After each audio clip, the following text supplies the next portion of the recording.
Morning, morning. Please don't mind the crochet bomb behind me.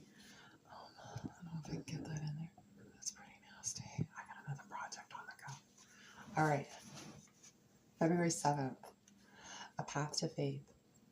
True humility and an open mind can lead us to faith, and every AA meeting is an assurance that God will restore us to sanity if we rightly relate ourselves to Him. 12 Steps and 12 Traditions, page 33. My last drunk had landed me in the hospital, totally broken. It was then I was able to see my past float in front of me. I realized that through drinking I had lived every nightmare I had ever had.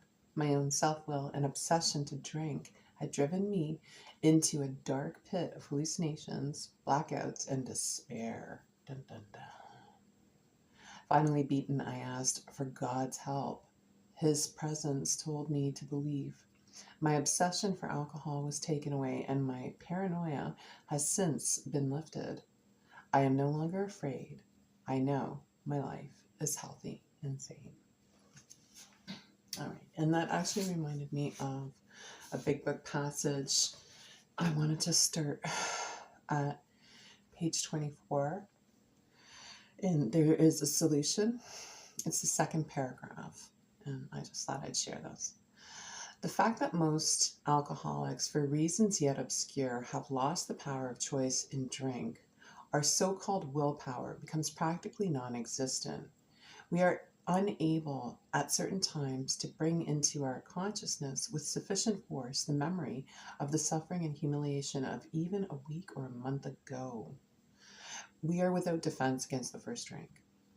The almost certain consequences that follow taking even a glass of beer do not crowd into the mind to deter us. So that's the definition of insanity in the program, doing the same thing over and expecting different results. If these thoughts occur, they are hazy and readily supplanted with the old threadbare idea that this time we shall handle ourselves like other people. This is a complete failure of the kind of defense that keeps one from putting his hand on a hot stove. The alcoholic may say to himself in the most casual way, "It won't burn me this time, so here's how." Or perhaps he doesn't think at all.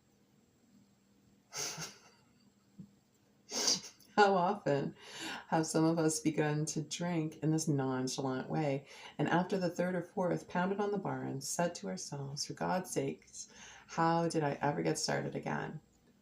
Only to have the thought supplanted by, "Well, I'll stop with the